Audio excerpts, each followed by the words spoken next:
Sebenarnya kejahatan kekerasan seksual itu sebenarnya bukan karena pakaian juga. Mawas diri itu penting. Ya, dunia ini tidak baik-baik saja, tapi dunia juga tidak seburuk itu sehingga kamu tidak keluar.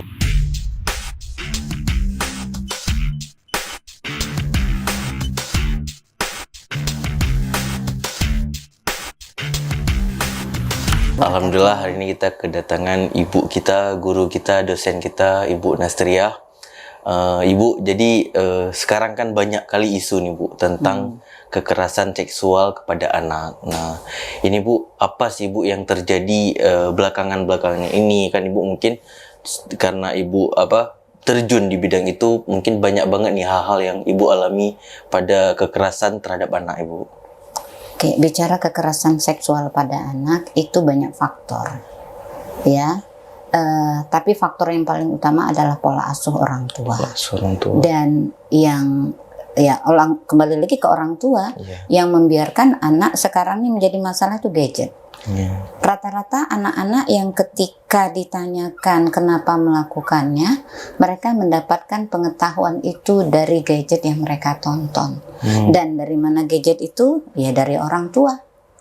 Orang tua sering memberikan gadget, mungkin niatnya baik ya, untuk memfasilitasi anak, untuk saling berhubungan kontak dengan orang tua, atau sekarang ini kan dunia digital tuh sangat penting ya untuk, apalagi ada masa kita pandemi, gadget itu menjadi alat utama untuk ketika belajar.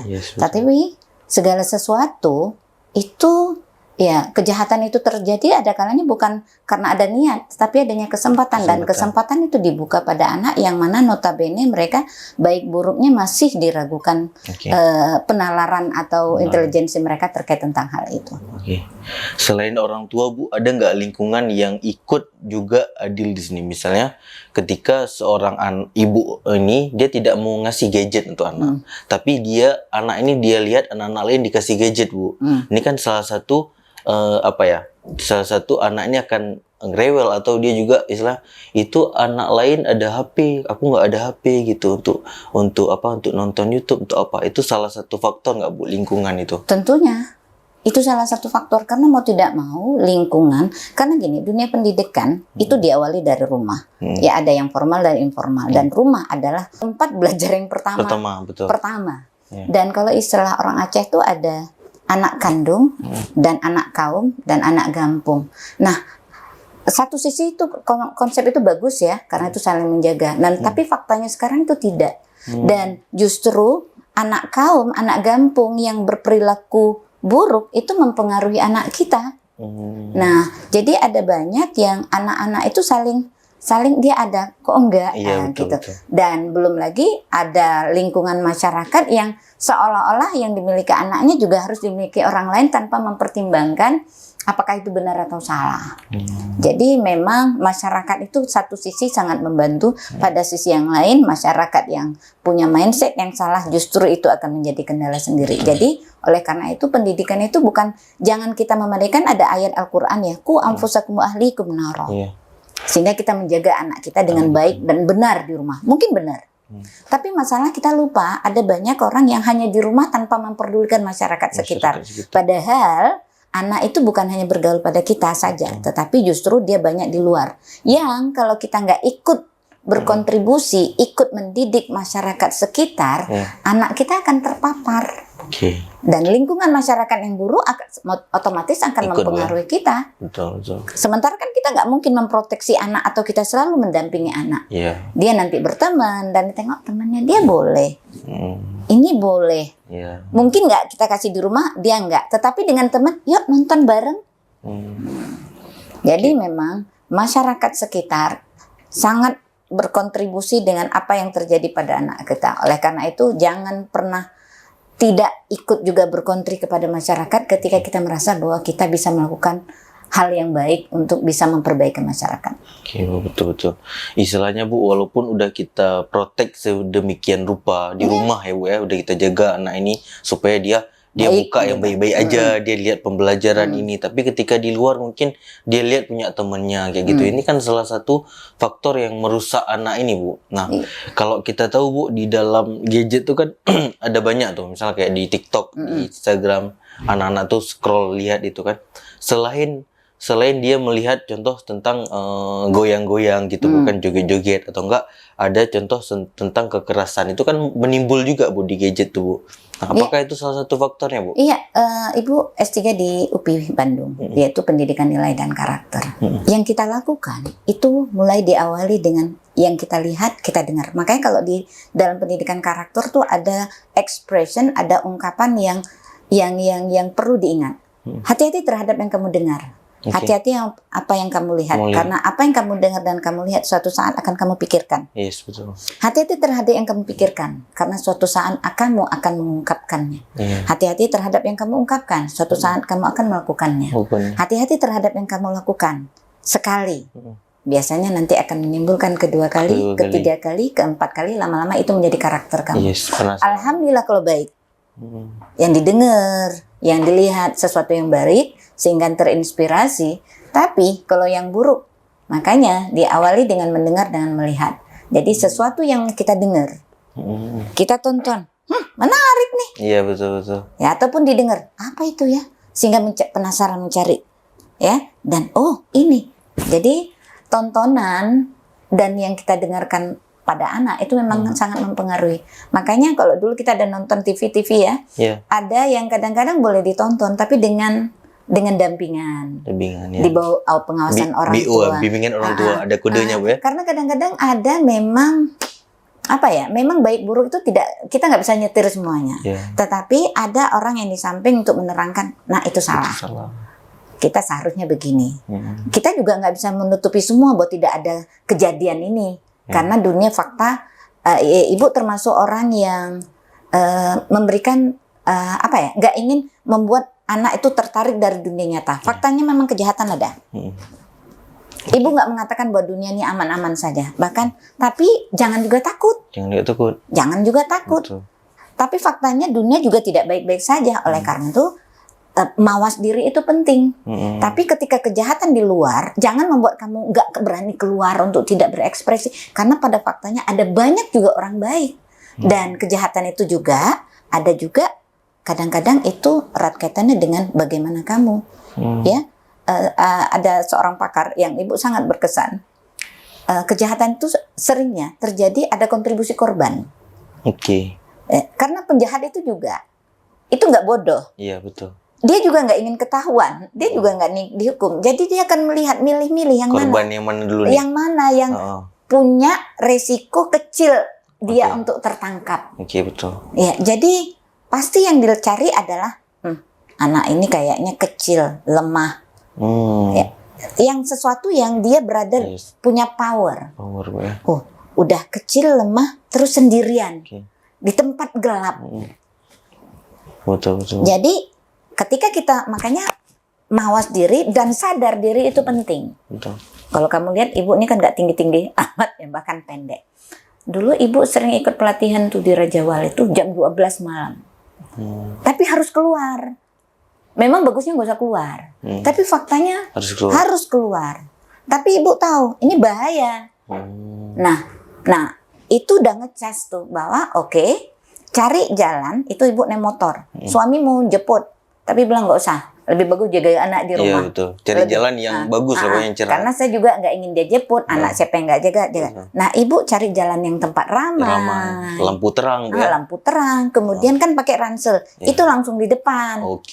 Jadi keamanan itu kita tuh jangan, karena kalau kita terang kan terjungkal. Jadi kedap. Jadi model kayak itu. Kemudian Ibu selalu membawa sesuatu yang agak sedikit runcing. Pulpen kah? Sikat gigi kah? Yang itu bisa menjadi proteksi untuk di saat yang mendadak. Dan pentol ini yang dibutuhkan ini juga bisa menjadi proteksi. Jadi Ibu termasuk orang tidak takut kemana-mana, tapi bukan berarti Ibu mau terjun bebas dengan kejahatan itu sendiri. Betul. Jadi sekali lagi, mawas diri itu penting. ya dunia ini tidak baik-baik saja, tapi dunia juga tidak seburuk itu sehingga kamu tidak keluar. Yes, betul, betul, Bu. Oke, kita ngomong-ngomong tentang korban tadi, Bu, ya, korban pelaku ini. Nah, apanya, Bu? Ada nggak, Bu, yang korbannya ini dia istilahnya memantik kayak tadi Ibu bilang kan, memantik yang udah ada misalnya kayak Ibu tadi kita harus protek diri nih. Bahwasanya saya juga pernah disarankan untuk kemana-mana tuh kadang suruh bawa pisau di samping motor kita. Biar apa? Biar nanti ada kekerasan kita bisa mengawasi diri, Bu. Nah, ini kan anak kecil nih, Bu. Anak kecil yang kita didiknya gimana caranya? Apakah ada trik untuk satu, apa dia teriak gitu? Apakah misalnya dia harus di jalan di tempat yang ramai? Itu tadi kan salah satu trik ya untuk kita Trik dan strategi, trik ya. dan strategi untuk kita bilang ke anak kecil nih, Bu, kan. Nah, dan kita juga nggak bisa, walaupun kita awasi sedemikian rupa, kita jemput, kita antar, ada pasti hal-hal yang mungkin apa ya, istilah kelalaian kita yang tidak kita tahu, Bu. Nah, jadi Bu kan gimana, Bu? Misalnya kita mendidik anak ini untuk jangan sampai terjadi kekerasan seksual terhadap anak. Kita dulu ini kita ngomongin di Jawa, bahkan sekarang udah udah terjadi, Bu, Udah cukup banyak. Bahkan kemarin itu kan ada kita nomor 1 katanya. Yang walaupun kalau kami dari sudut yang ini angka bukan segala-galanya. Betul. Ada banyak faktor di situ. Satu sisi menyedihkan, tapi pada sisi lain sebenarnya itu menggembirakan dalam tanda petik. Artinya kita sudah tercerahkan. Karena untuk bisa mendapatkan angka tersebut adalah orang-orang yang berani mengadukan. Ya, yang lapor. Orang yang berani melapor itu gak gampang loh. Karena itu sebuah tindakan yang banyak yang mengatakan bahwa itu aib. Untuk keluar dia mau dipermalukan dalam tanda petik. Itu sebuah luar biasa. Dan itu artinya keberhasilan kita untuk membuka mata. Membuka mata masyarakat bahwa mereka tuh punya hak. Mereka harus melindungi diri. Mereka harus mencari keadilan. Dan juga ketika mereka melapor, ada erat kaitannya dengan kepercayaan. Saya merasa ingin mencari keadilan pun kalau dia nggak jadilah. Kita nggak akan mencari keadilan ketika kita ingin melaporkan. Kita nggak percaya pada orang tersebut. Nah, ketika orang melapor, selain dia punya keberanian, dia sudah tercerahkan untuk mendapatkan mencari keadilan, dia juga mempercayakan kasus pada orang yang dia percaya. Jadi sebenarnya pada dalam tanda petik itu satu berita gembira bahwa instansi kita yang terkait isu tersebut, mulai dari DP3 atau organisasi-organisasi yang terkait tentang perlindungan anak dan perempuan, itu sudah berhasil, termasuk mungkin tingkat kepolisian dan jaksa yang mereka tuh menyerahkan, walaupun nanti implementasinya tuh lain lagi persoalan. Betul. Itulah kita harus berani melapor, Bu, ya. Jangan sampai nanti aku lapor nggak ada hasilnya ya, atau itu nggak tidak. ada apanya. Jadi ketika tidak ada, bukan berarti berita gembira. Betul. Nggak ada kasus di enggak.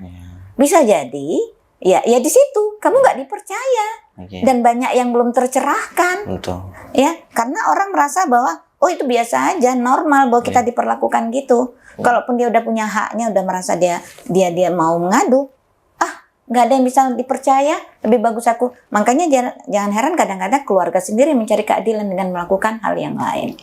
Ya itu. Betul. Nah, mungkin terkait tentang anak. Nah, inilah makanya kami selalu turun. Nah, ini kami sudah 2 kali nih. Ini insya Allah dalam rangka ini kami akan PSGA beraksi, melakukan edukasi tentang pencegahan kekerasan seksual, bullying, dan digital. Karena itu erat kaitannya. Seringnya dari digital mengarah ke semua situ. Nah, kami selalu mensounding untuk speak up. Berani berbicara ya. Jadi kami berusaha, yang sasaran itu adalah anak-anak remaja, anak-anak dan remaja. Karena berdasarkan data grafik dari DP3A, memang yang paling banyak tuh tingkat SMP dan SMA. Ya. Mereka itu adalah kalau lagi ranum-ranumnya. Tapi pada sisi yang lain juga mereka tuh masih lemah. Ya, dan yang pelaku yang mencari yang seperti model itu, yang model seperti itu. Kalau yang orang tua itu kan yang kebetulan yang lewat. Tetapi mereka secara minta maaf, secara fisik mereka lagi ranum. Tapi pada sisi yang lain mereka secara mental, secara itu belumlah kuat, secara finansial juga belum keluar. Ya, secara akal juga masih belum terkendali dengan baik, yang mudah untuk dimanfaatkan. Bisa jadi juga, dan kasus itu seringnya bukan hanya dari orang yang lebih dewasa ke mereka, tetapi sesama mereka juga Betul. yang mereka mulai pacaran dan sebagainya. Jadi kasus kekerasan itu bukan dari orang tidak kenal, Orang dekat, justru dari orang yang terdekat dan Iya. pacaran. Betul. Nah, tapi kami selalu mensounding untuk berani bersuara dan juga menyatakan bahwa kamu itu punya tubuh yang indah, ada keindahan itu tidak serta-merta bisa dilihat atau disentuh oleh orang sembarangan. Ada bagian-bagian tubuh, kalau Bu Yuni Roslaili ada mengatakan yang orang dia pakar syariah, sebenarnya bukan Bu Yuni Roslaili aja. Dalam Islam tuh kita ada aurat besar dan aurat kecil. Yang mana aurat besar itu jangankan orang luar, orang tua aja nggak boleh. Nggak boleh tuh. Nah, yaitu ada 3 hal. Yang ini, yang belakang. Itu selalu kami sounding, khususnya kepada anak-anak, ya. Kadang-kadang dia belum ngerti. Bilang gini aja, "Nak, kalau ada yang berusaha megang ini kamu, dan ini kamu. Coba pertama jangan pernah mau. Iya, benar. Tapi kalau maksa, kalau bisa teriak, teriak. Kalau nggak bisa teriak, kalau bisa lari, lari. Kalau bisa tendang, tendang." Itu yang kita ajarkan. Iya. Karena memang untuk bisa melakukan itu perlu latihan. Ketika kita melakukan, makanya jangankan anak-anak ya, saya sendiri pernah mengalami yang freeze. Nge-freeze kita nggak setuju tapi kita nggak berani teriak. Udah kayak terdiam gitu. Terdiam. Aku kok diginiin. Oh, iya. Jadi jangan pernah mengira korban kekerasan seksual pasti kamu suka. Dia ketika dia diam, Panik deh, Bu ya. dia mau, ini aku takut dibunuh, aku diginiin. Nah, lagi aku diginiin tiba-tiba si pelaku terus dan rasa takut. Kita kalau udah ketakutan itu tuh nge-freeze loh. Freeze itu udah bahasa Inggrisnya itu freezing. Terdiam. Freezer. Makanya freezer kulkas kaku itu kan ya. terbeku kita. Nah, itu waktu pandemi, ya kan dari Kuala Simpang. Pandemi itu kan kita nggak banyak mobilitas, tapi waktu itu harus pulang kampung. Dan saya pulang ke Banda Aceh itu naik L300. Supir, cuma 3 orang, cuma 2 penumpang. Supir, Dato di belakang cowok, Dato ibu di tengah. Tengah malam, kita lagi enak tidur karena kosong gitu, ibu tidur lah. Tiba-tiba kok ada, apa ini? Tangan belakang. Ibu tuh udah nge-freeze, ya Allah. Mau teriak di depan cowok. Supirnya coba khawatirnya, pokoknya dalam pikiran waktu tuh khawatirnya justru nanti dia juga ikut gitu. Tapi pada sisi yang lain mau teriak karena takut ikut, tapi nggak ingin. Jadi malam itu kayak bergerilya. Untung ibu kan sekali lagi ibu selalu membawa sesuatu yang tajam. Ibu cari pulpen, kebetulan nggak ada yang ada sikat gigi. Ibu tengok tangannya. Pokoknya kita kayak lagi bertengkar tapi nggak diem ya. Diem. Hening. Nah, itu nge-freeze kita. Sempat beberapa saat ibu, tapi untuk bersuara nggak berani juga. Karena khawatir memancing yang di depan. Dan ibu nggak yakin karena memang nggak kenal dia. Takutnya nanti dia, ini ada temen nih. Betul. Nah, gitu. Jadi bisa bayang, itu usia ibu udah tua ya. Jadi sebenarnya kejahatan kekerasan seksual itu bukan karena pakaian juga. Ya, bukan karena si cewek terlalu menggoda, enggak juga. Jadi jangan langsung, kamu sih pakaian menggoda. No. Betul. Anak-anak, di mana letak menggodanya dalam tanda petik? Bahkan banyak kejahatan itu dalam rumah. Jadi jangan pernah melabelin.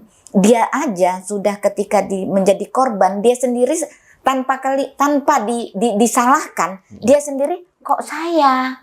Selalu korban, selalu kok saya. Tiba lagi kamu sih. Lengkap deh. Korban yang salah. Korban udah korban. Makanya makanya sering jangan blaming victim. Tanpa kamu salahkan, dia sendiri sebenarnya sudah bertanya, kok saya? Kok bisa terjadi pada saya? Jadi jangan harus itu terjadi pada kamu, baru kamu sadar bahwa ini tidak benar. Oke Bu, kalau misalnya kita bicara korban ya, seorang pelaku ini apa penyebabnya Bu? Itu kita juga maksudnya kan mungkin di sini ada yang nonton dia sebagai mantan pelaku ya kan. Amin, mantan pelaku semoga dia Islam berubah lah setelah dia nonton. Dia mantan pelaku kan. Apa Bu mungkin hal-hal yang menimbulkan dia. Biasanya dia di gadget, dia lihat-lihat itu kan, terus mak ini aku pengen coba di ke dunia nyata gitu kan. Sekarang Bu, orang bukan kita bilang kekerasan seksual, hal-hal yang dilakukan untuk memuaskan, memuaskan seksnya itu aneh-aneh Bu, kayak gitu. Orang-orang yang memang kita lihat tanda kutip, apakah itu gara-gara gadget, apakah memang kehidupan dia sendiri. Rata-rata tuh orang yang pendiam Bu, kayak gitu. Kita lihat pelaku-pelaku ini Bu. Ibu baru pulang dari Aceh Jaya. Ibu tentang isu KS, ibu tuh juga dari sudut psikologi. Memang beliau udah mengatakan, ya tapi juga jangan serta-merta ya, jangan mengeneralisir. Kita enak mengeneralisir orang karena biasanya karena kita nggak di situ. Pas giliran di situ pasti kita sakit hati ya. Memang ada beberapa yang punya potensi. Punya potensi kayak gini. Mendung tak berarti hujan. Tapi mendung udah siap-siap payung. Tapi jangan langsung, ini hujan juga. Jangan. Tapi siap-siap aja. Ketika melihat orang seperti itu, ya siap, jangan terlalu melihat cover, tenang. Oh berarti dia justru yang ngerasa enggak juga. Jadi memang yang bawaannya pendiam itu, yang menyudut itu sering punya potensi. Tapi jangan juga mengeneralisir, karena kita juga nggak suka digeneralisir. Nah, bicara tentang pelaku, ada banyak faktor. Ya, kembali lagi ya pola asuh bahwa tapi tidak serta pola asuh orang tua, karena ada berapa banyak ya nabi kan ada banyak nabi yang udah mengajarkan anak tapi juga melakukan. Jadi pola asuh itu yang namanya orang tua, ini sekali lagi, ada orang tua kandung, tapi ada orang tua masyarakat sekitar itu adalah orang tua. Jadi jangan salah. Jadi ada banyak faktor. Orang tua bagiannya sudah, dan kita membutuhkan orang tua lain yang juga ikut mensupport. Supporting sistemnya juga harus terdukung. Ini seringnya ada banyak orang tua di rumah tetapi masyarakat sekitar tidak mendukung. Ya, jadi pelaku itu melakukan kejahatan. Ya, banyak sekarang ini disebabkan karena tontonan. Ini sekarang ini lagi miris di Bekasi kalau nggak salah. Kalau kamu lihat berita, anak usia 4 tahun disodomi oleh anak 8 tahun. Deket-deketan Bu ya? Subhanallah, bukan sekali, 2 kali. Dan orang tuanya nggak terima. Masalahnya pelakunya tuh 8 tahun. Iya. Dan juga anak-anak. Anak-anak juga. Itu nggak bisa dihukum karena Undang-Undang Perlindungan Anak. Karena dia dianggap masih belum paham ya. Dan ternyata setelah ditelusuri, ditanya, kenapa kamu melakukannya? Enak. Tahu dari mana dia anak? Diawali dari mana? Sering nonton video porno bersama teman-temannya. Jadi banyak yang pelaku sekarang, coba rata-rata yang melakukannya itu karena mereka sudah terpapar pornografi. Dan hati-hati, bukan berarti kita narkoba kita dukung ya. Ketika dibanding-bandingkan dua kejahatan, sama-sama jahat dulu. Sama-sama jahat. Ternyata justru pornografi 5 saraf kita tuh rusak. Terpapar. Ya, karena sesuatu kan pertama kita tonton. Bahkan ketika nonton tuh ada kita dengar. Dopamin ya Bu ya? Ada orang bilang dopamin ya? Yang pusat saraf yang memang untuk yang bisa membedakan benar atau salah itu rusak. Saraf kehewanan kita. Nah, jadi itu yang paling utama yang menentukan mana baik dan benarnya, itu rusak. Jadi bahaya. Jadi tontonan itu harus sangat dijaga. Makanya kami sounding juga, makanya dalam kami sounding yang 3 isu itu salah satunya yaitu gadget. Karena anak sekarang ini udah terpapar gadget, orang tua memberikan gadget, berikutnya pengawasan tidak ada. Katakanlah pengawasan ada tentang bahwa mungkin udah diproteksi karena kan sekarang ini ada HP, gitu ya? Tapi juga tidak serta-merta itu terbebas. Karena apa? Pertama, ketika kita menggunakan gadget, apalagi untuk anak-anak di bawah umur. Oke Bu, tadi kan kita udah berbicara tentang beberapa hal yang mengganggu anak atau yang yang menjadi anak ini menjadi korban gitu Bu. Kita mau bicarakan Bu, bagaimana Bu pola asuh ya, pola didik dari umur dia 0 sampai umur dia 5 tahun bahkan, dan dari 5 tahun dari TK kita bilang, dari SD sampai SMP, dari SMP ke SMA itu gimana Bu cara pola asuhnya? Karena kan kita nih ini Jambo Kreatif nih penontonnya anak-anak muda Bu. Tentu saat kan akan menjadi ibu gitu kan. Saya juga Masya Allah akan jadi bapak gitu kan. Nah, jadi ada nggak sedikit tips mendidik anak dari sesuai usianya dia gitu Bu? Ada yang namanya golden years ya. Golden years tuh anak-anak yang di bawah 5 tahun ke bawah tuh yang memang bisa dikatakan kalau buat sebuah pidato itu awal, kalau ini bagus insya Allah ke depan itu tinggal dikit saja gitu. Nah itu memang harus bonding orang tua ya, bonding orang tua makin disitulah letak masa-masa keemasan anak. Cuman itu kan teori ya. Nah, teori walaupun nanti realitanya tuh lain ke persoalan. Nah tapi kita bicara teori dulu. Nah di situ hendaknya orang tua betul-betul fokus lah, dan sebenarnya seharusnya bapak dan emak itu saling kerjasama untuk didik anak. Nah tapi Indonesia sudah terkenal sebagai fatherless country itu sayangnya. Fatherless country itu apa? Fatherless, father itu bapak, less itu sedikit, kurang. Bahkan nggak ada bisa jadi. Jadi seringnya tuh pola asuh hanya diserahkan kepada ibu. Padahal peran bapak itu penting. Makanya ada juga yang teori yang mengatakan bahwa kenapa ini bicara tentang KS itu kan sekarang ini udah bukan hanya tentang laki dan perempuan ya. Ini laki-laki dan laki-laki dan perempuan dengan perempuan. Nih ada banyak yang mengatakan juga kenapa orang sekarang cenderung kok bisa lesbi dan gay itu berkembang. Ada yang mengatakan dari sudut psikologi karena dalam diri anak tuh kekosongan terhadap figur bapak, ayah atau figur ibu, sehingga mereka manifestasikan dengan menyukai sesama jenisnya. Nah jadi hendaknya dalam pola asuh itu bapak dan ibu saling, karena ya terjadinya anak juga karena kombinasi keduanya. Peran keduanya sangat dibutuhkan. Dari ibu belajar kelembutan, dari bapak bicara ketegasan. Dan juga kalau anak itu perempuan, dia bisa meniru, oh inilah menjadi ibu yang baik. Oh ini ada bapak, ini bapak yang baik. Jadi dia bisa belajar dari bapak dan ibunya. Bukan hanya belajar ibunya saja atau belajar bapaknya saja.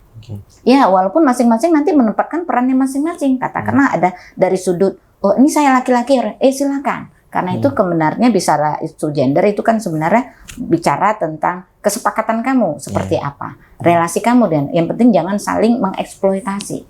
Nih sebenarnya peran bapak dan ibu tuh sangat berperan. Ketika ibu seperti ini apa yang harus dilakukan bapak? Tapi seringnya tidak. Yang lebih kepada pola asuh itu ibu. Ya, ibu yang repot. Belum lagi kalau ibu tuh kerja. Udah dia kerepotan ini, yang kalau udah kerja dia secara otomatis dia kan sibuk dengan orang lain dan gizinya sendiri, padahal gizi dia berkaitan dengan gizi si anak. Anak usia 5 tahun, apalagi 1 sampai 2 tahun, apalagi dia menyusui. Itu ketika menyusui bonding, ya bukan hanya bicara tentang bonding kedekatan, tetapi juga asupan gizinya. Nah, bagaimana kalau ibu dan di situ asupan gizi dan juga asupan mental dari seorang ibu nampak seorang anak. Nah, ibu yang sehat, sejahtera, dibantu, tentu nggak terlalu capek. Ya, dia nggak terlalu capek. Kenapa? Ada supporting systemnya yang bantu. Dari ayahnya. Ya. Ini kan sering bisa jadi mungkin kejahatan yang sekarang itu karena dari ibu yang tidak sehat. Karena ibu ini kan katalisator sebenarnya. Ibu ini sering dia memfasilitasi. Kalau ibunya kurang sehat itu otomatis semuanya rusak. Sering kalau dalam liburan itu ibu yang menjembatani antara keinginan bapak dengan anak. Seperti moderator. Iya betul. Iya kan? Betul.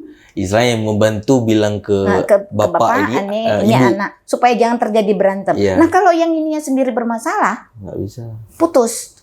Apakah ke sini aja atau ke sini saja. Nah kesejahteraan ibu itu sangat penting. Jadi pola asuh itu erat kaitannya juga dengan sebagaimana kesejahteraan ibu dan bicara dari kecil, yaitu hendaknya harus peran orang tua dan khususnya ketika masih kecil tuh ada yang susu eksklusif ya. Sekarang nih pola asuh tuh diharapkan susu eksklusif dan banyak penelitian mengatakan bahwa susu eksklusif erat kaitan dengan antibodi si anak dan memang bukan hanya kesehatannya juga, kesehatan jiwa dan kesehatan mental dan kesehatan fisiknya. Ya karena apa? Ya dari susu itu kita Itu anugerah Energinya ya, Tuhan. Tuhan ya. Tuhan yang gratis, Iya. dan situ menimbulkan bonding antara kedekatan ibu dan anak. Itu erat kaitan dengan gizi, ada banyak faktor. Nah jadi setidak 6 bulan eksklusif. Cuman bisa eksklusif itu kan erat kaitan dengan seberapa ibu tuh Sanggup iya, selain dia energi. ada tuh disupport Iya betul. tentang ASI-nya, mentalnya, dan sebagainya. Iya. Nah, tentang anak-anak, sekali lagi, kalau ibu mengatakan bahwa pola asuh itu tentang anak-anak, ya berharap salinglah orang tua antara ibu dan bapak. Tentang anak-anak lagi, seringnya gini kalau udah meningkat, misalnya TK, SD, itu biasanya kepribadian anak-anak itu seringnya lebih percaya gurunya daripada orang tua. Gitu, ya. Jadi seringnya, misalnya sikat gigi. Walaupun ada teori mengatakan bahwa kadang-kadang anak membantah orang tua tuh karena manjanya. Kan sering ya.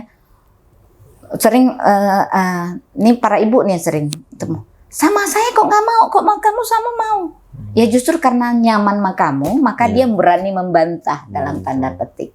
Tapi sama orang tidak nyaman, dia tahu, ini aku berada di lingkungan tidak aman, maka harus aku patuh dengan dia. Bukan karena baik sekali, tetapi karena kenyamanannya. Jadi, cuman ada situasi yang lain, anak-anak itu ketika ada tahap TK, SD, itu memang masa manjanya untuk sikat gigi malas, untuk ini. Nah, itu kita tuh harus bermain strategi itu orang tua. Sementara kita tahu sikat gigi itu penting, cuci kaki itu penting, belajar itu sangat penting. Kita tuh selalu menghimbau. Ya, ini kan bicara ibu yang normal yang menghimbau. Yang tidak normal jangan tanyakan ya, itu berarti ada faktor lain. Nah, tapi kok nggak melakukannya? Nah, kita punya harus strategi, datanglah pada gurunya. Oke, berarti kita sampaikan pesan ini kepada guru. Kan sering, Bu Guru, tolong ya ini. Itu sering kan itu aku bilang, kok kok sikat gigi? Ibu Guyu bilang, walaupun kita sebagai orang tua tuh harus lapang dada tuh. Padahal kita udah bilang, datu kita yang bilang. Nah, tapi kalau remaja, anak SMP, udah mulai SMA juga, itu lebih percaya temennya. Oke, betul. Ya, mereka tuh nggak percaya juga sama orang tuanya, lebih percaya pada temennya. Dan, nah kita memang harus mengidentifikasi teman mana, karena dia ingin mengidentikan dengan temannya. Dia ingin bergaul dengan geng ini ya. Anak itu kan udah mulai geng-geng tuh ya. Dia ada geng-geng ini, geng ini. Nah, untuk bisa masuk geng ini dia harus ngikuti pola di sana. Nah, di sini memang kita harus tetap, yang jelasnya gini, orang tua tuh jangan pernah berhenti untuk menghimbau. Cuman taktik dan strategi cara masuknya ini yang harus bermain. Karena kita juga harus sadar bahwa kita juga manusia, nggak semuanya itu kunci pada kita. Dan sebagai orang tua juga harus berbesar hati untuk siapa yang lebih didengar anak. Karena kalau enggak, kita merasa orang tua yang paling gagal di dunia. Ya, yang mana ketika kita mengatakan gagal, kita juga punya mental yang harus dijaga.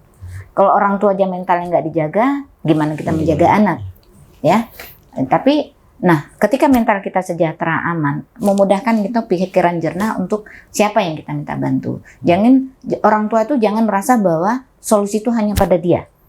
Mungkin orang lain yang mungkin lain, orang lain. Contoh kayak tadi Bu, yang anak SMA tuh mungkin kita bisa deketin kawannya. Ya mungkin ini saat ini kan saya kepala pusat studi gender dan anak, koordinator. Ketika ada undangan, saya berbesar hati aja bahwa ibu ini fakultas tarbiyah. Sementara PSGA itu erat kaitan dengan, kalau ibu lihat, banyak kaitan dengan hukum. Apakah hukum agama atau hukum negara?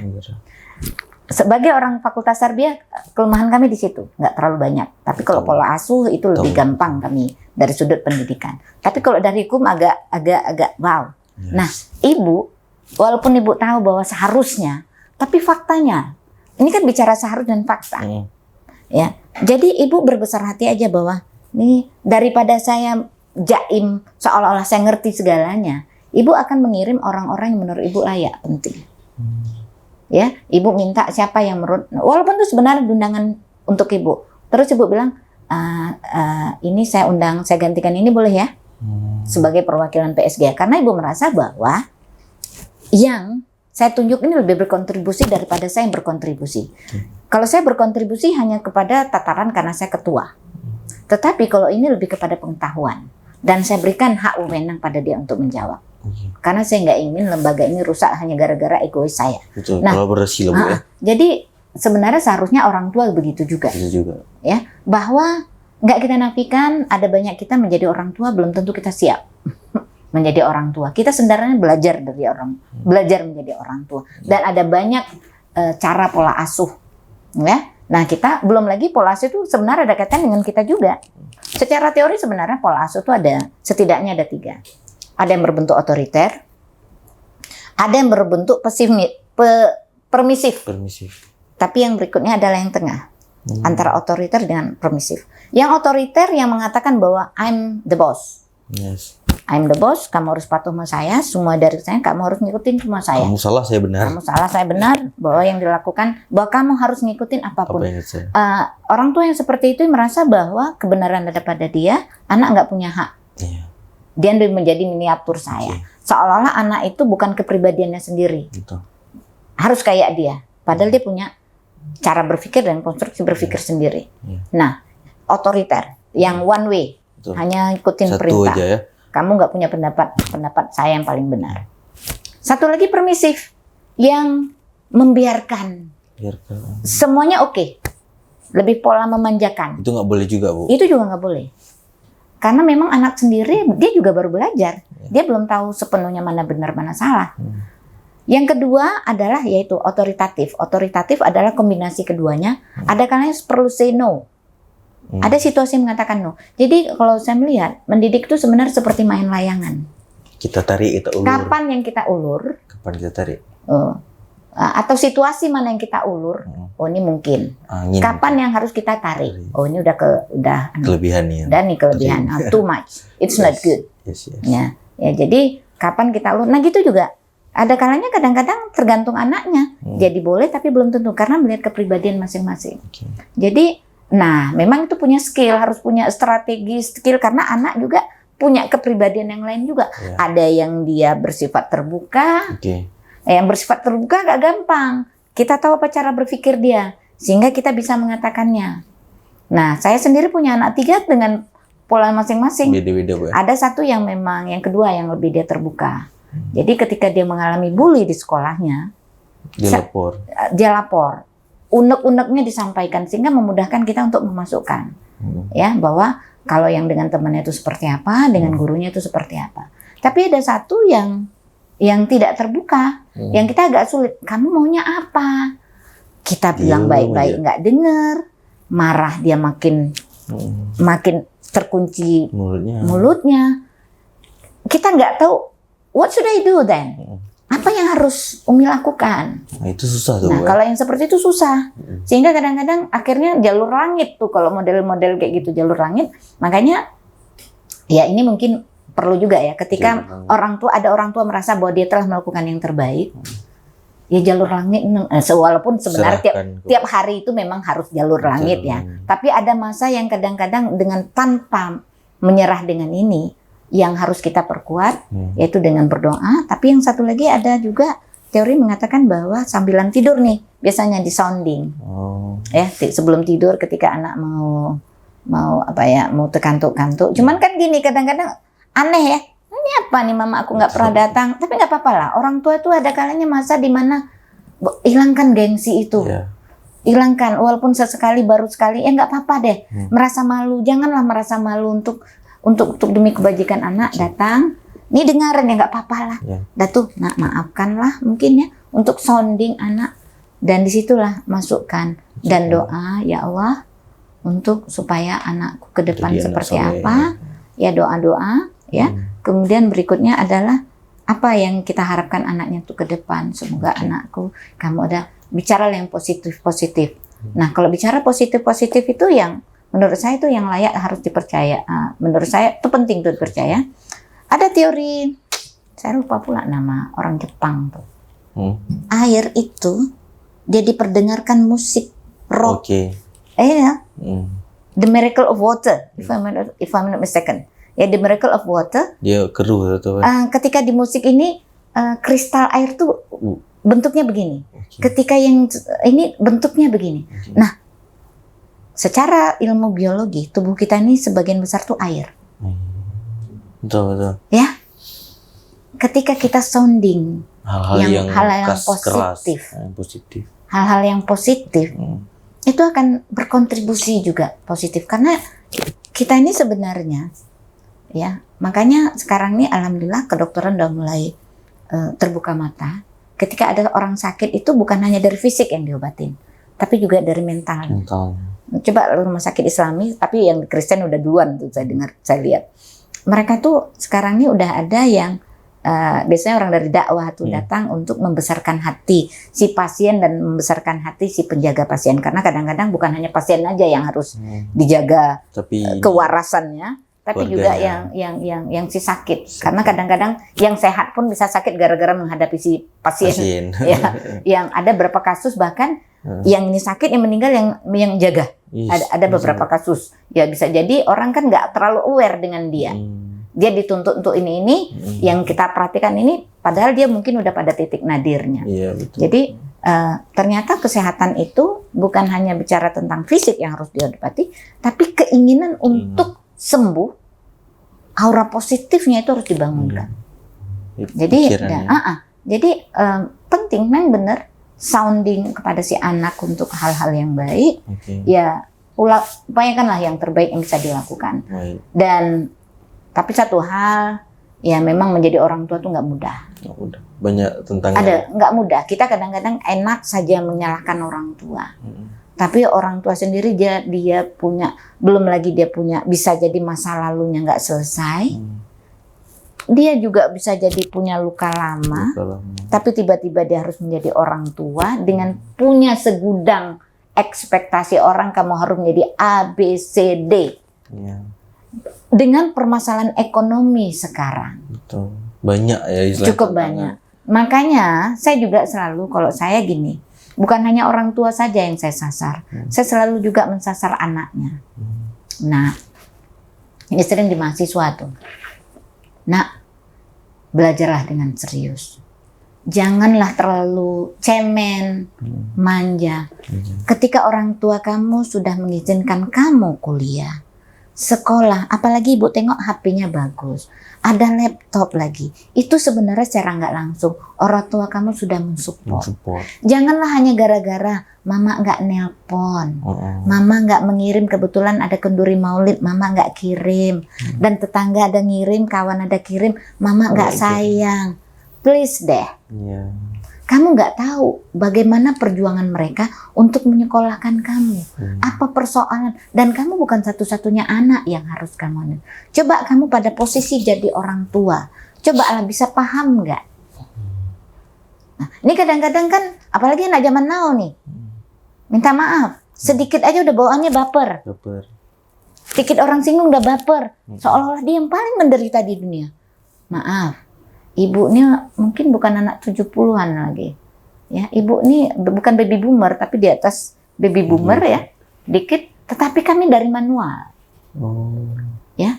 Saya kalau ini ya itulah, mungkin saya pernah juga bilang.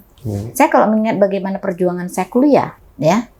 Dari cuman diizinkan kuliah, that's it, no more. Ya. Saya 8 bersaudara. Saya anak ke-7. Bapak meninggal, ya, yang mana belum ada yang kerja ketika itu.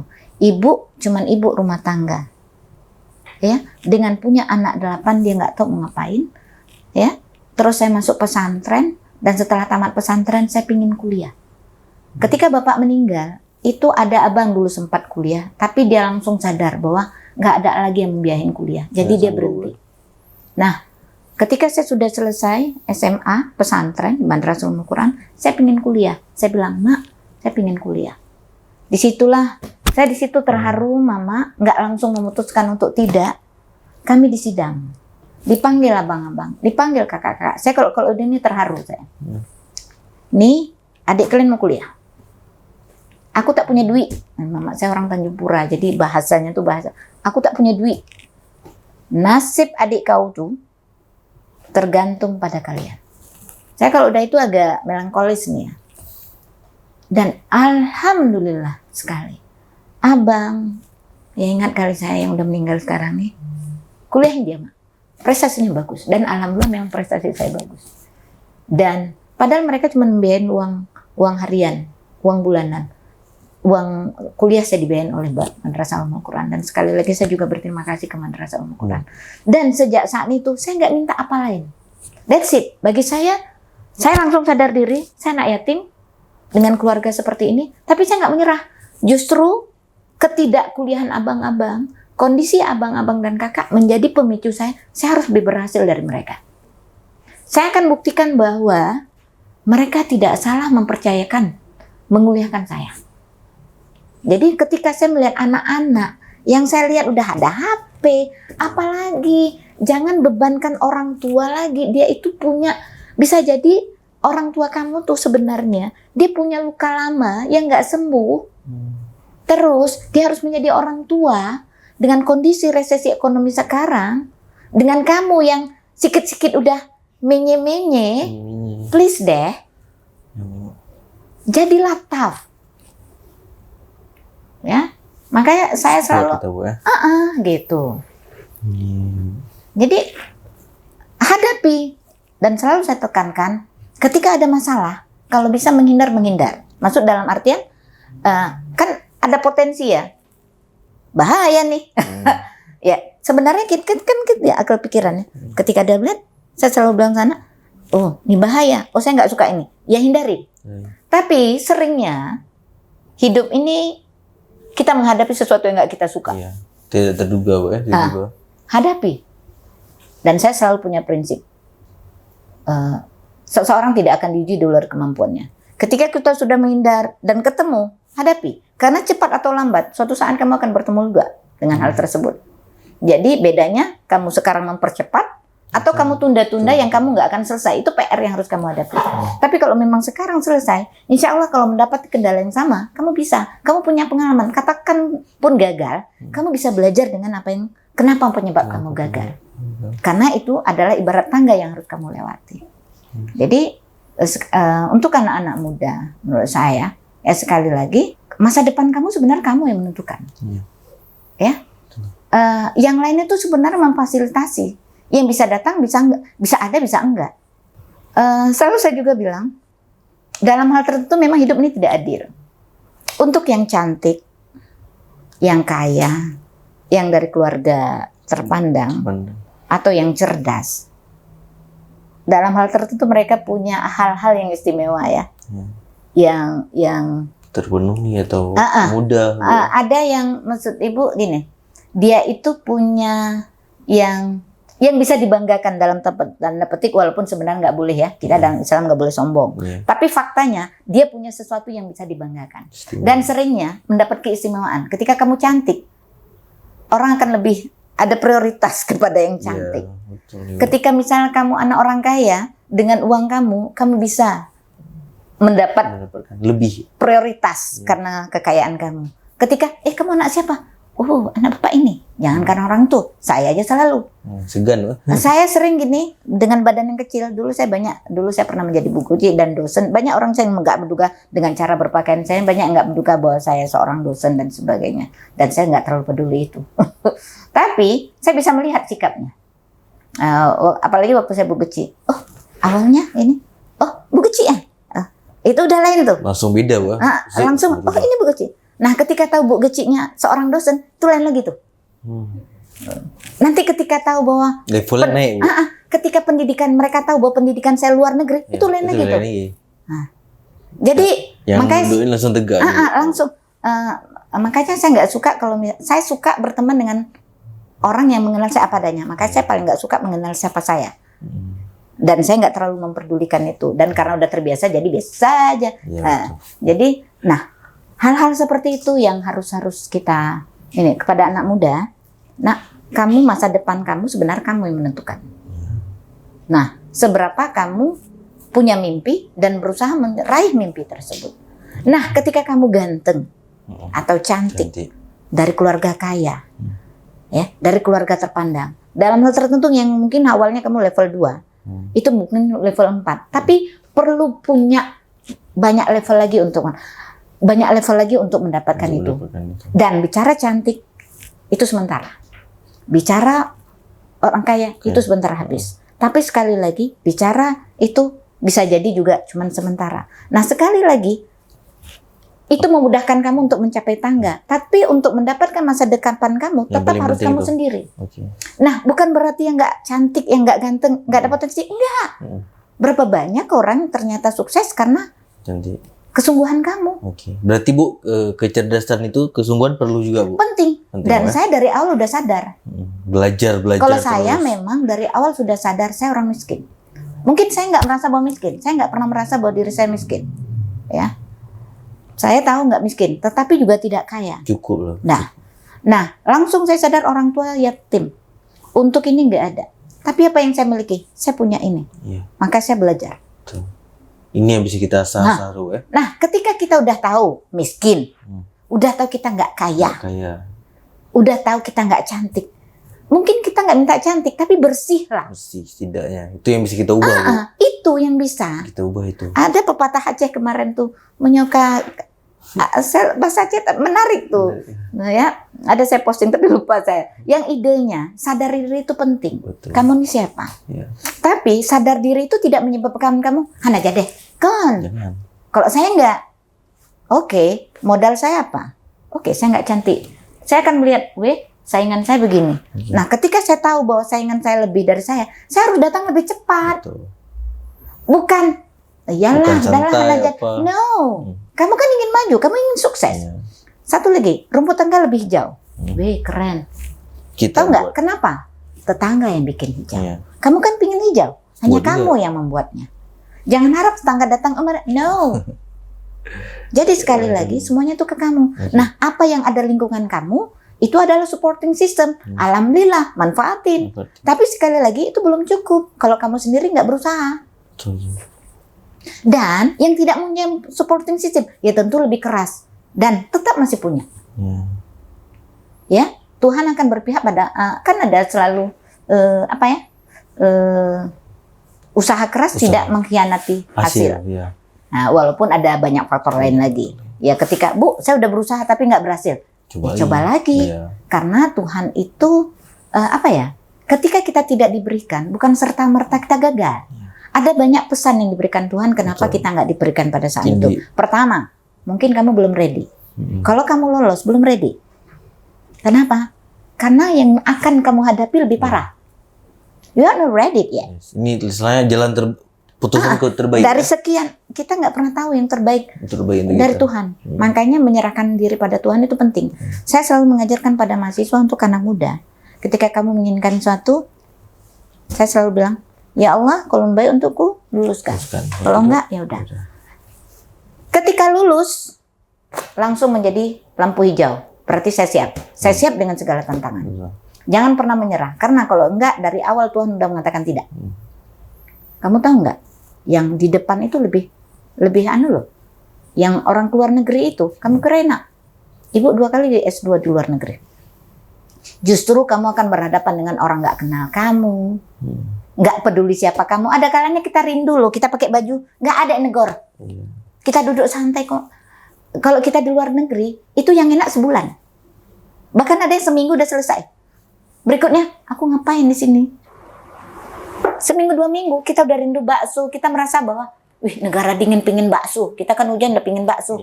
Tapi nggak ada. Belum lagi yang halal haramnya mana makanan. Kalau orang Indonesia lihat orang luar negeri, enak banget. Enak kali. Enggak. Kamu kira enak? Enggak. Juga, gitu. Tapi lama-lama ketika udah terbiasa balik lagi sih. Nah, kalau nggak lulus juga, itu menjadi ketika nggak lulus, kalau kamu udah mengatakan itu, kamu punya refleksi yang, mungkin belum siap. Atau mungkin ada orang berhak yang lebih butuh daripada kita. Atau tidak baik. Kita kan sering dengar kasus ya, banyak orang ketinggalan pesawat yang marah-marah. Tapi berikutnya, alhamdulillah, rupanya pesawatnya meledak. Iya kan? Betul. Iya, bukan kita ingin meledak juga. Istilahnya kayak gitu, Bu. Istilahnya kayak gitu. Ketika kita ditinggal atau kita tidak ikut satu hal tuh, ada yang terbaik. Sebenarnya itu bisa jadi yang terbaik untuk kita. Betul. Jadi cuman kita nggak pernah tahu ke depan. Kayak kisah Nabi Haidir kan mengatakan, ya kenapa ini dibunuh? Ya karena kita nggak pernah tahu masa depan. Nah, jadi sekali lagi ya kamu yang menentukan itu masa depan kamu, ya seberapa usaha kamu untuk meraih itu. Betul. Karena hanya mimpi-mimpi saja dan hanya mengandalkan orang tua, yang kaya itu orang tua bukan kamu. Ya. Yang nama harum itu pakcik maci atau kakek kamu. Nah, ini kembali lagi ke orang Aceh. Kita kan sering membanggakan, refleksi diri lagi. Kita selalu membanggakan, Sultan Iskandar Muda. Sejarah. Iya benar. Tapi kamunya sendiri mana? Iya. Ada nggak bertemu kita Sultan Iskandar Muda orang lagi sekarang? Betul. Atau masa kejayaan? Ya. Aceh kayak gitu. Misalnya kita terlalu terdilema dengan sejarah. Gimana keadaan kita maunya sekarang? Yang sekarang dulu, yuk kita buktikan bahwa kita bisa seperti bisa juga dulu. yang dulu. Nggak apa-apa, kita belajar sejarah untuk ke depan lebih baik. Ke depan kita lebih baik. Betul. Ya dengan versi kita lah. Yes. Dengan versi kita. Ya nggak bisa disamakan dengan versi itu. Kita maunya jaya seperti masa jayanya, gitu. Yang kita terkenal dengan ya kemakmuran. Aceh kaya. Pemimpin yang benar-benar adil, pemimpin yang adil, pemimpin yang menerapkan syariat Islam. Ya, bagaimana Sultan Iskandar Muda kan bagaimana dia terpaksa harus menghukum anaknya untuk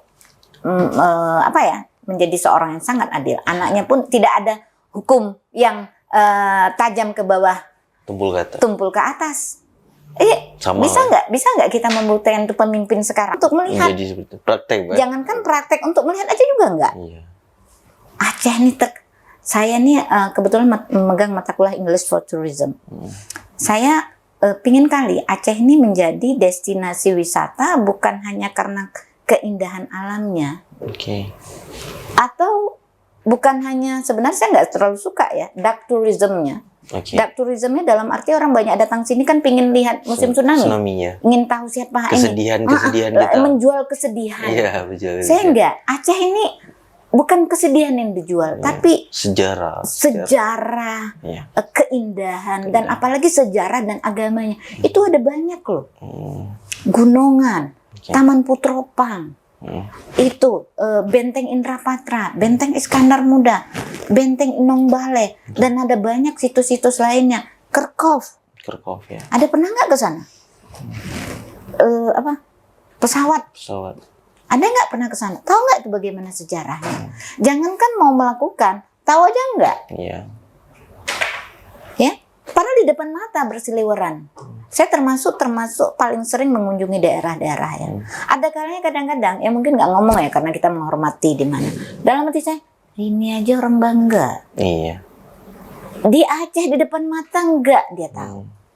Makanya saya melalui mata kuliah English for Tourism ingin mengangkat dan pingin sekali Aceh itu terkenal dan membuat ada ya kalau tema sejarah yang kalau travel tuh travel sejarah. Ya, journey sejarah atau agama. Yang mana situs-situs bersejarah adalah salah satu destinasi atau dipaksakan masuk sebagai bentuk mitigating circumstances-nya. Ibu pernah mengadakan travel ke Cina. Ada lokasi-lokasi yang memang mereka tuh seperti tempat yang memang harus dikunjungi.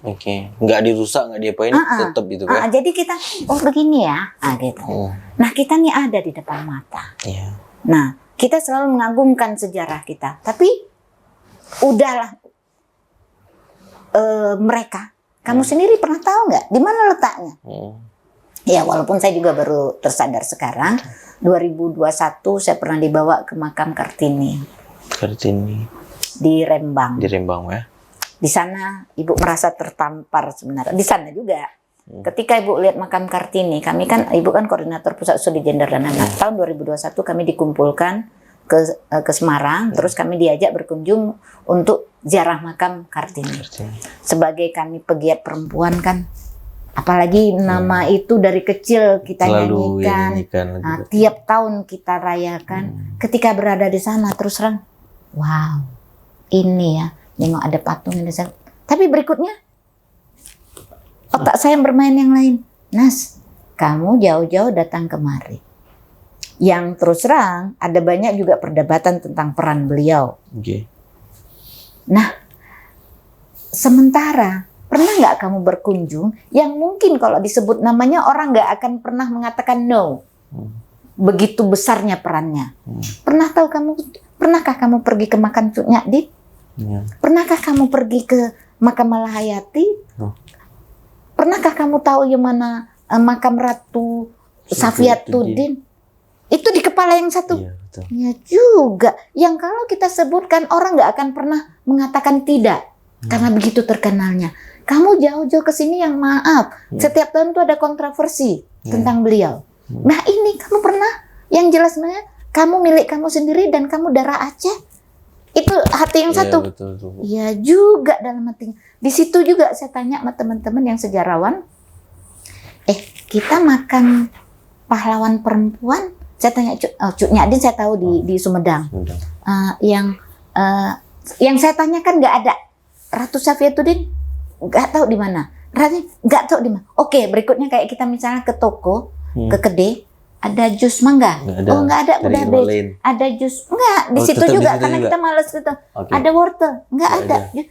Yang apa ada? Akhirnya jus apa yang ada? Bu, yang ada jus terong Belanda. Nggak apa-apa juga lah. Nah, kira-kira begitu.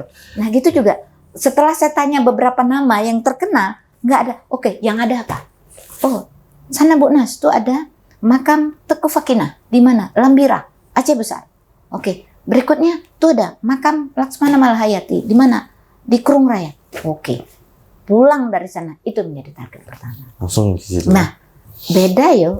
Sesuatu yang ketika datang tanpa pengetahuan dengan pengetahuan. Nah, ketika saya udah tahu itu, saya baca sejarahnya. Ini perannya. Dan ternyata, ya Allah, Tengku Fakinah khususnya. Yang terkenal kan Cuk Nyadin. Padahal kalau kita lihat, Tengku Fakinah ini bisa jadi kiprahnya jauh lebih besar. Cuman ya mungkin kurang terkenal aja, karena kurang terekspos. Ya, Tengku Fakinah dia seulama, seorang pendidik dan seorang pejuang. Dia mempertahankan benteng. Kuta-kuta itu benteng. Dia dipercayakan oleh Tengku Cik Ditiro untuk mempertahankan kuta di benteng di Aceh Besar. Beliau satu masa dengan Cuk Nyadin. Mereka pernah saling berhubungan ketika Cuk Nyadin dalam gerilnya bertemu ke Aceh Besar. Tengku Fakinah memberikan bantuan. Dan Tengku Fakinah juga menasihati Cuk Nyadin untuk menasihati Tengku Umar untuk sadar jangan berkhianat kepada peperangan. Kan pernah dalam sejarah Tengku Umar yang membelot ke Belanda ya. Yang itu perdebatan apakah memang dia membelot atau strategi. Tapi di situ peran Tengku Fakinah menasihati kepada Cuk Nyadin untuk mengingatkan Tengku Umar. Jadi saling saling konteks, bisa bayangkan. Nggak, saya cuma membayangkan. Ini apalagi waktu Ibu pergi ke Benteng Enong Bale, itu jalan kaki. Itu tahun 2024. Jalannya 2023 saya udah datang sana. Ketika datang sana jalan kaki, saya cuma ini 2023 aja kita capek. Jalan kaki, Wah. Apalagi tahun itu pasti hutan belantara, dikejar musuh. Saya dalam hati, ini Cuk Nyadin, ini saya Tengku Malahayati. Kalau ibarat level 1 to 10, saya ada level mananya? Kalau misalnya figur Malahayati yang menjadi role model kita, role model Malahayati 10 lah. Saya mungkin baru level 2-nya, baru gini aja udah capek. Aduh, kayak mana mau berjuang, ya lah level. Nah, tapi di situ membuat kita, ya Allah, kita jauh dari mereka. Makin kita membuat sadar dan juga membuat gini. Terus terang kan kami pegiat perempuan ini sering tidak dihargai. Tapi ketika melihat itu, ya Allah, tingkat itu aja kita menye-menye, cemen kali. Jadi akhirnya membuat kita kuat. Alah, cuman itu aja kok nangis. Oke. Mungkin kalau kita jadi Malahayati mungkin udah langsung, Wah. Nah, jadi ketika kita berkunjung langsung membuat kita yang menye-menye tuh, malu lah. Sama juga ketika waktu saya naik haji. Ketika panas terik rasanya, baru teringat, Nas, ini 2022 Nas kamu naik haji. Panas gini aja udah ngeluh. Bener, tahun. Bisa bayangkan dulu tidak ada ini, sekarang haji di mana-mana ada air zam-zam. Kamu masih ngeluh? Pakai AC lagi. Pakai AC lagi. Jadi akhirnya Iya ya, nahan aja deh. Nah, You know, jadi membuat kita reminding. iya, lebih Ketika kuat. kita datang ke tempat itu, selain kita akhir makin mengenal, membuat kita, iya ya, jangan manja kali deh. Iya. Membuat kita makin kuat. Ya mungkin kita nggak bisa seperti mereka ya, karena kadang-kadang konteks juga membuat orang menjadi kuat. Tapi setidaknya jangan cemen sekali lah. Iya. Makanya ngeluh. jangan ngeluh bawa-bawaannya sedikit-dikit baru nggak dia udah menderita, paling menderita di dunia. Padahal orang tahu pun tidak bermaksud pun. Makanya itu saya melalui mata kuliah saya selalu bawa assign mereka. Baca dulu, lihat dan promosikan. Nah, gitu juga anak muda sekarang. Iya, betul. Ya, sejarah itu penting dan bahkan saya minta, yuk lihat sejarah. Iya. Tapi sejarah itu bukan hanya untuk kita. Oh, bapakku dulu orang kaya. Iya. Dulu, sekarang kamu kaya nggak? Aceh dulu kaya. Sekarang gimana? Sekarang gimana? Nah, apa kontribusi kamu? Yuk, Yuk sama-sama kita. gimana mau kaya kalau kamu aja kayak gitu? Kamu tipe belum apa-apa udah menyerah. Ya. Yuk, Berjuang sama-sama nah, kita. yuk sama-sama. Betul. Karena kita nggak akan bisa membangun kalau cuma saya sendiri. Betul. Terus terang, Ya. katakanlah saya yang semangat. Tapi saya juga Butuh butuh yang lain. orang, supporting Benar-benar. sistemnya. Ya. Kan sering gini, ketika kamu nggak bisa membantu, seharusnya tugas kita adalah membahagiakan orang, bermanfaat. Ketika kamu nggak bisa bermanfaat, setidaknya jangan ngerecokin, Betul, yang merepotin Bu. Ya. ngerepotin. Bikin Setidaknya rusuh. orang maju. Ya. Ini kadang-kadang membantu tidak, ngerecokin ada, Iya, betul. ya kan? Ya. Misalnya kita tempat orang pesta dan sebagainya, mungkin kayak itu, tapi jangan bikin ngerecokin deh. Ya. Sebenarnya kamu harus ikut berkontribusi, yuk. Kalau sama-sama bergerak, jadi itu barang. jadi itu. Nah, ini ada orang mau, ya, atau setidaknya diam deh. Ini malah menarik ke belakang kuehnya, itu yang memprotes, mengapa dan Ah. sebagainya Bu, ya. nggak protes nggak apa-apa juga, ya. Protes dan bareng, karena kadang-kadang kritikan itu penting. Tetapi yuk sama-sama. Kamu juga bukan hanya kritik aja, kamu tidak setelah ada. mengkritik kita harus melakukan. Apalagi ya, Bu, ya. memfitnah, itu yang paling tidak Anda Yes, lakukan. betul. Nah, yuk sama-sama. Nah, jadi Aceh ini akan bisa maju kalau ya kita sama-sama. Ya jangan harap, karena orang baik ini sebuah sistem yang nggak bisa bergerak sendiri. Ya, kita harus sama-sama Sama-sama. berangkat. Dan ya kita berharap pimpinan juga, kamu udah dipilih dan kamu malah minta dipilih, Iya. iya kan? Kamu harus siap. Kamu harus siap. Hmm. Kamu yang minta pilih, faktanya berapa duit yang kamu habiskan, Ya, betul. ya? Dan amanah lah, ya. Sebagai seorang besar, pertanggungjawabannya lebih besar lagi loh. Jangan untuk anak bini kamu aja, gitu. Betul. Ingat, itu nggak lama loh, Sebentar Bu, ya. cuma 5 tahun. Berikutnya, apa legasi yang kamu tinggalkan? Nah, sekarang yang pimpinan yang dulu udah pernah naik, Hmm. apa yang kamu banggakan? Tinggalkan apa? Kebaikan apa keburukan ya? Bu? Ketika kamu nanti udah jadinya itu, siap nggak kuping kamu dengan ini kebijakan pada saat itu, ini kebijakan pada saat itu? Coba buat kebijakan yang kira-kira ketika kamu menjadi rakyat biasa, kamu juga nyaman. Betul. Sebenarnya nampak sih pimpinan-pimpinan yang bagus atau tidak. Ketika dia tidak terpilih lagi, orang masih hormat sama dia nggak? Ya. Kalau enggak, Respect apa enggak respect atau enggak? Dekat atau enggak sama masyarakat? kita? Oke.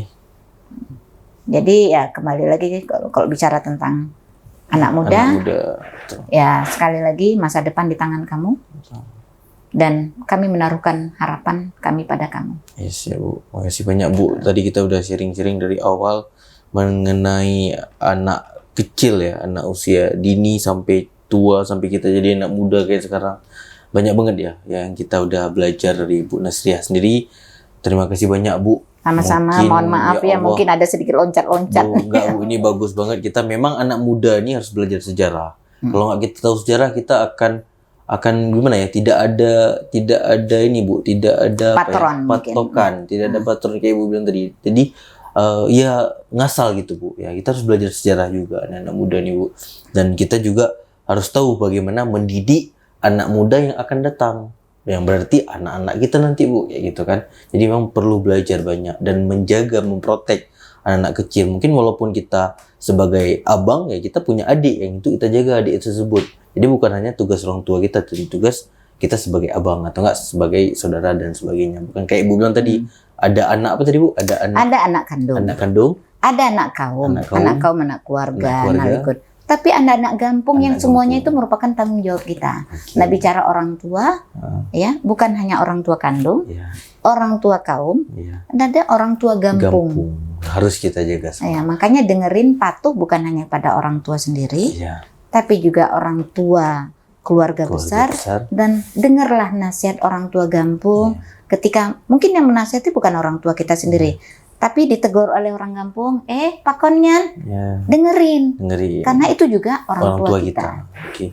Baik Bu, terima kasih banyak Bu Sama-sama. sharing-sharingnya. Terima kasih hari ini. Semoga kita ke depan ada lagi Bu untuk sharing-sharingnya di obrolan publik mungkin atau enggak di ngobrol santai kita yang kesana Bu. Amin. Baik, terima kasih banyak. Tepuk tangan semuanya Ibu untuk Ibu saya. Kami PFGA juga mengundang ke sana sesekali Siap, kalau Bu, mau siap, Bu, datang. insya Kami Allah. selalu welcome. Siap, terima kasih banyak Bu. Sama-sama.